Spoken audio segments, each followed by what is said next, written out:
I'm with Brad Rourke, CEO of Scottie Resources. Scottie has had some news out the past couple of weeks here in May. Let's start with the most recent news release. Scottie announces management changes to support project advancement. So Sean Masse is now the COO, and Thomas Mumford is the president. Tell us about these new additions. Sure. So, well, Thomas has been with me since pretty much day one, has done all the technical work. And quite frankly, Thomas and I have been running this company, just the two of us for the last 7-8 years. To make Thomas president is probably appropriate as we go into this next stage into a developer. He's much more organized, there's way too many spreadsheets, probably not best for my skill set. And Thomas has the desire. So I'm really happy for Thomas. And that's what Thomas desires. He's about 20 years younger than I, and he'll be in this business for a very long time. So I think it's better for the shareholders as we go into a lot more moving parts. And then to bring Sean on is quite a big piece of news for us. If you look at his resume in the past, is quite impressive. He was just as recently, just to the north of us, was the general manager of the Pritium mine, and kind of went through the Pritium or the Bruce Jack mine, but was with Pritium and then stayed on with the Newcrest. And then when Newmont took it over, they brought their whole team in and kind of not got rid of them, but they just moved their team in. And it wasn't just Sean, Steffi, I think I heard, just went to Oceana Gold. And so that technical team now has dispersed.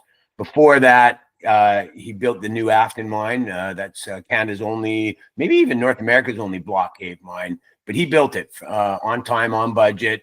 Also was involved with Orico when it got taken over by Masse, and then held a management position at Barkerville in the past. So he knows how to build mines, knows how to develop, and knows the area. So for him to kind of come this far down the chain, I think people need to ask why, and it's because he sees the possibilities of the future. And what Sean was really looking for, what we could provide for Sean, was he just didn't want to be underground for the rest of his life. I think he's proven that he can build mines. He would like to have that C-suite experience. So I think that's what we were able to offer Sean, and he just offers us a whole host of experience that just Thomas and I certainly don't have. And so I think when we go to this next stage of being a developer, it's the streets littered with the exploration guys who think they're going to become miners. I'm certainly, and it's the truth. So it's all about putting team together. So I think, with those two additions, that's better for the shareholders, including my shares. And then let's not forget Kevin Jennings on as a strategic advisor. Now, Kevin's working as much as those guys are, I guarantee you that. But his experience on financially modeling mineral deposits is second to none. So we've got really I'd still say Kevin's my first line center within the team. But with Thomas and Sean rounding up, that's a pretty strong first line. And so I think we're showing the market that we're serious. We're all invested, and we're excited for what's coming here in the near future. Yeah, that's what I was going to say. Kevin Jennings, Sean Masse, Thomas, you. I mean, it's a pretty strong lineup at Scottie. It's almost as if you're a real mining company, Brad. So well, I guess you are, or you're about to be. So let's talk about that. You put out the MRE on May 7th.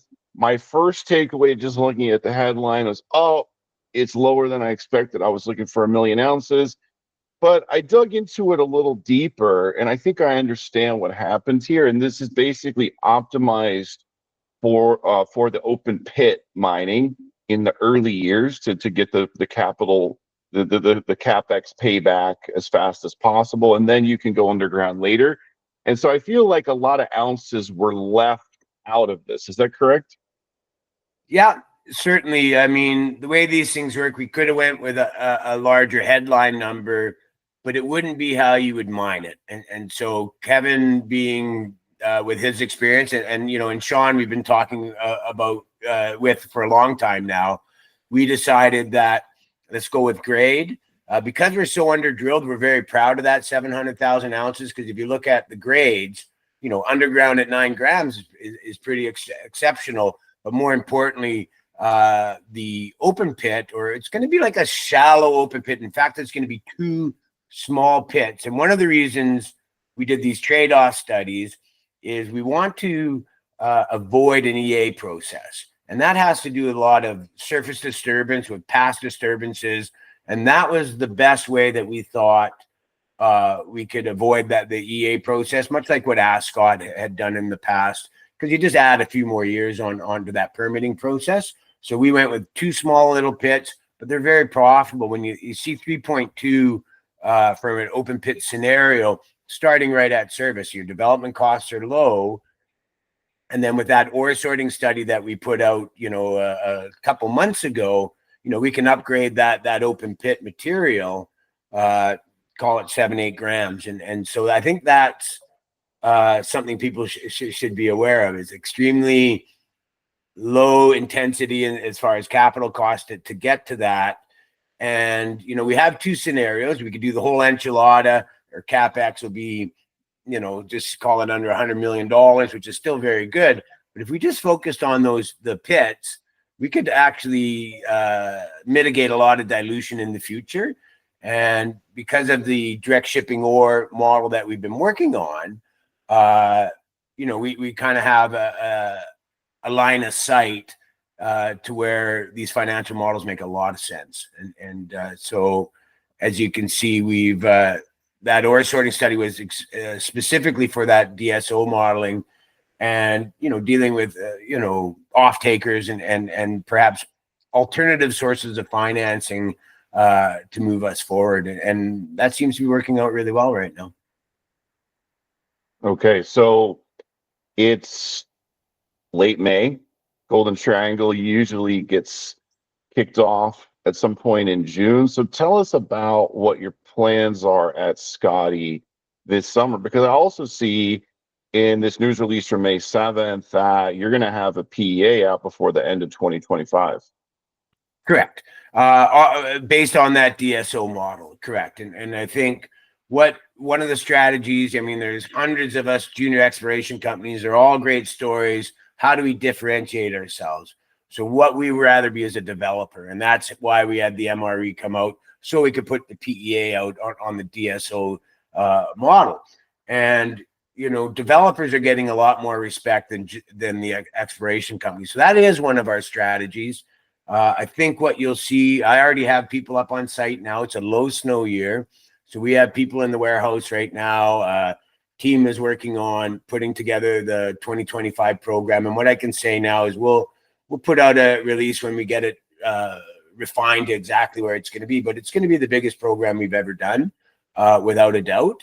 And so yeah, we're just working on that right now, and we're excited. And like I say, people are already up on site in the warehouse getting equipment ready, and we're lining up our contractors for 2025 season. So the biggest drill program ever at Scottie, is that drilling going to be incorporated in the PEA, or is the PEA already set on what you've done so far? Correct. It will not be incorporated into the PEA that we're working on right now. We're just doing the 700,000 ounces. And then we'll do an updated MRE with this year's drilling, so I don't even want to put timelines on it because we're so wrong. All I can do is regurgitate what the contractors tell me, and I certainly missed the mark on timing on that one. But I think, we're already planning an updated MRE. What I'd really like people to understand is with that 700,000 high-grade ounces, it is very little drilling for the type of deposit we have. It just incorporates about 55,000 meters of drilling. So those ounces, the finding costs are under $30 all in. So I think that's exceptional when you look at gold being 4,300 Canadian dollars, because I am speaking in Canadian dollars. The PEA will only constitute what we've done till now, because they're working on that again, and then we'll be able to update that with however many ounces that we tend to add this season. So the 2025 drill program, will that be focused mainly at Blueberry, or will you split it about 50-50 between Scottie and Blueberry?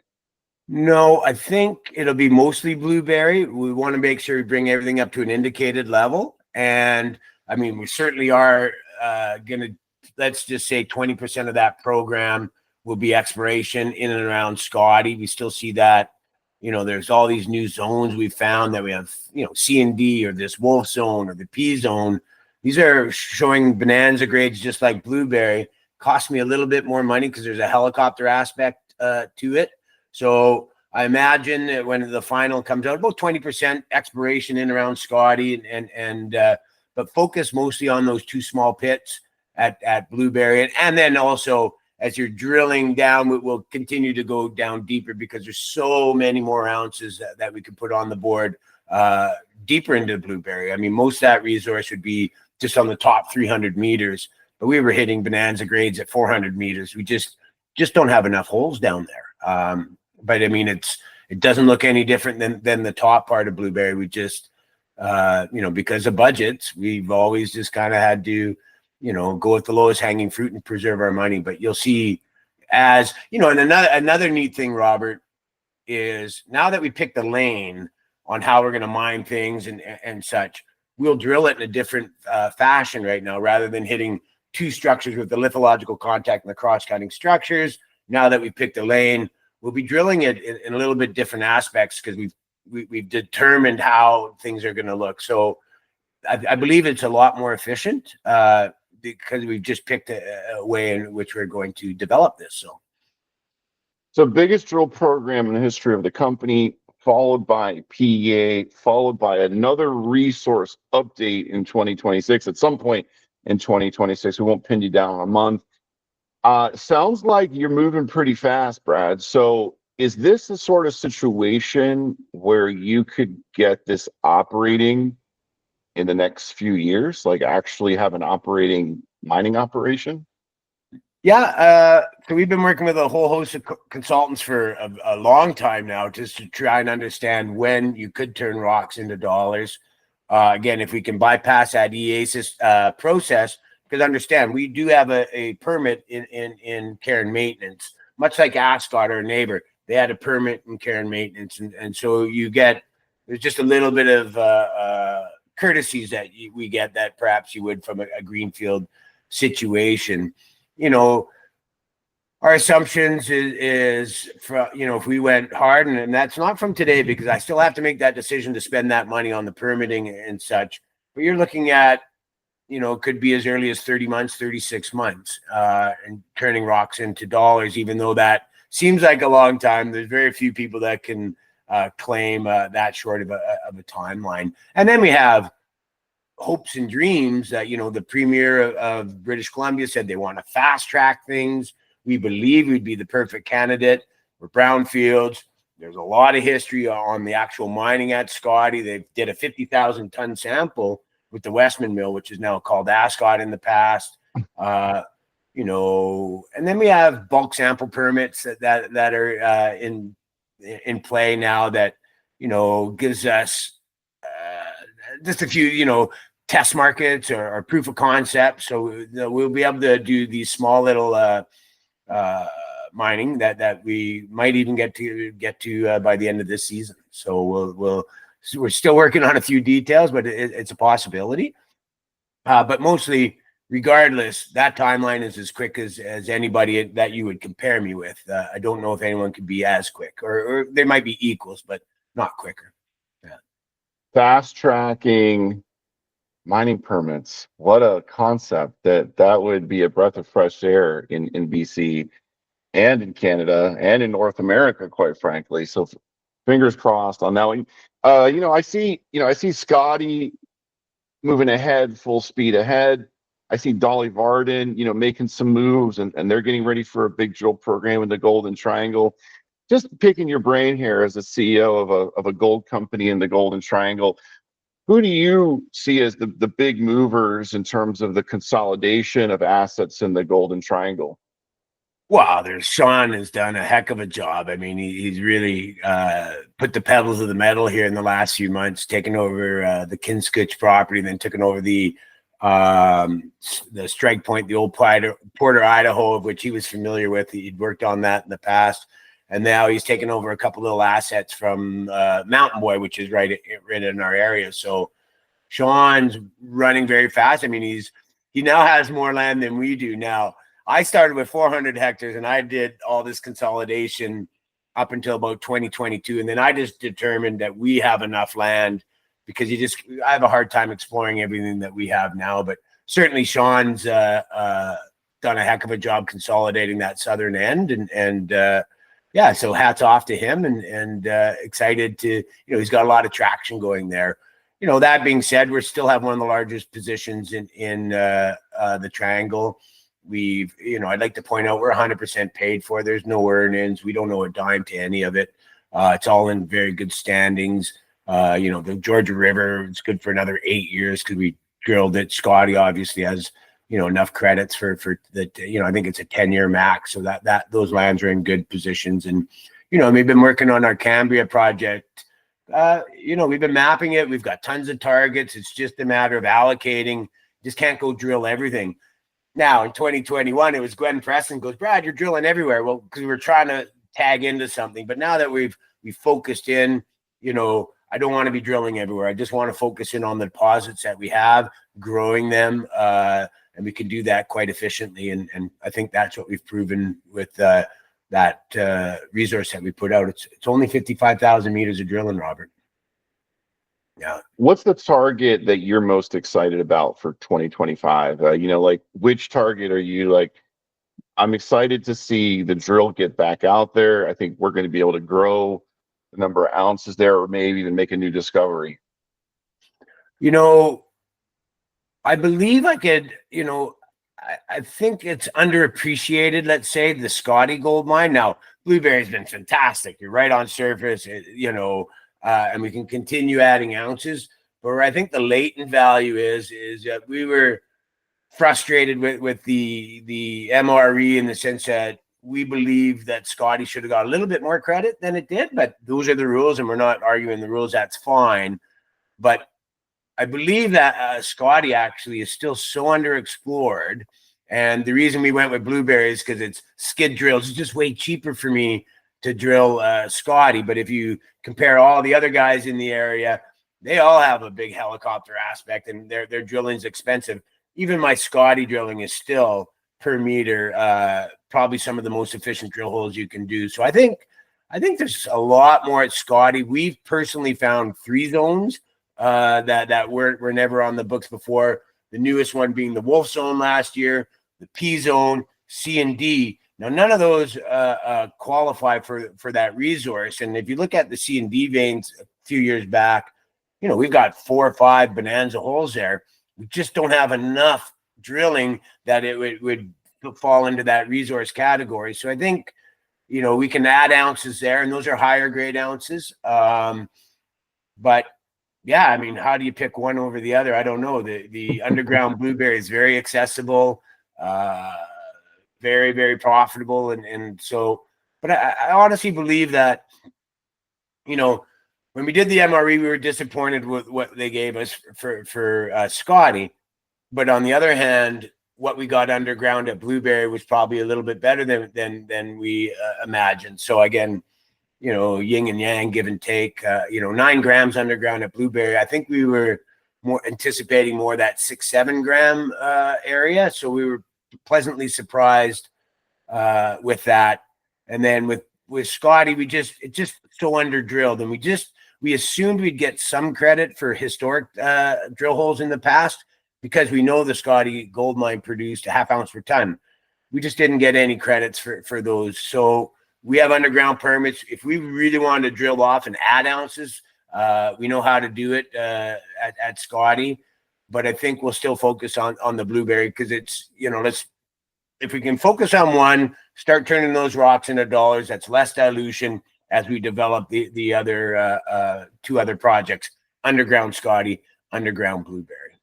So the focus is on. We have 3 working areas. So Yes, the focus is on turning rocks into dollars, which is actually an unusual statement for a junior mining CEO to make. But you know where to find more ounces. If you need to just drill deeper, probably at Scottie, you're gonna find some more ounces there.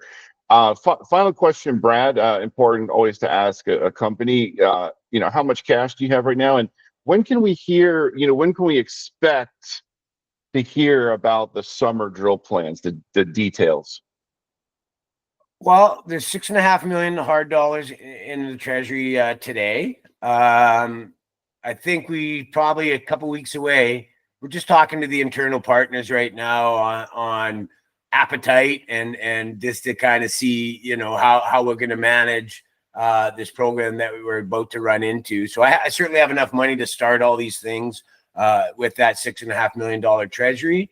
But time and time again, if you look at who's supporting us year over year, it's kind of the insiders that have been supporting us for 4 or 5 years. So we're in the discussion with our partners, and we're very soon, Robert. In the next few weeks, we'll start that news flow, and then again, we got the PEA coming, but we'll have a lot of drill holes to report again, much like we have over the past years. I would like to point out is that we did a smaller program last year because the market was just not there. And the reason we have, that $6.5 million, because I haven't raised money in about 16 months or so.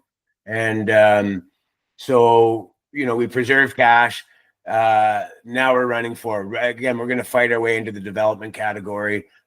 They get, once we get to an NPV or a NAV out there, I think, that's where people go, wow, your $50 million market cap, there's $2 billion in metal that we've already proven at a very high grade and very accessible. I lack zero in infrastructure. We're at ore in 2 phases right now. Just we'd have to ramp down to the underground Blueberry, but Scottie's at ore, and then the top of Blueberry's at ore. So that just means low development costs. It's interesting. You said like last year, so gold was 2,300 an ounce, and you're right. The market was not there for 95% of junior mining companies in May of 2024. It took $1,000 an ounce increase in the gold price, and maybe the market's there for 30% of them now. It's not even there for the whole sector. It's a very interesting market we have here, an interesting dichotomy between the gold price and the gold mining stocks. But I really think you guys have the right plan, and that is turning rocks into dollars, right? If investors think that you're going to just be drilling and spending on G&A for another 5, 6, 7 years, I think they're much less interested in buying your shares than if you have an actionable plan with some urgency. And as you said, 36 months. I mean, frankly, in the junior mining sector or the mining sector period, 3 years is like tomorrow morning, right? You don't turn mines on generally in 3 years. So you have a unique situation there near Stewart, BC, and it seems like Scottie is building out an all-star team to make things happen. Thank you, Brad. No, thank you very much, Robert. Appreciate your time.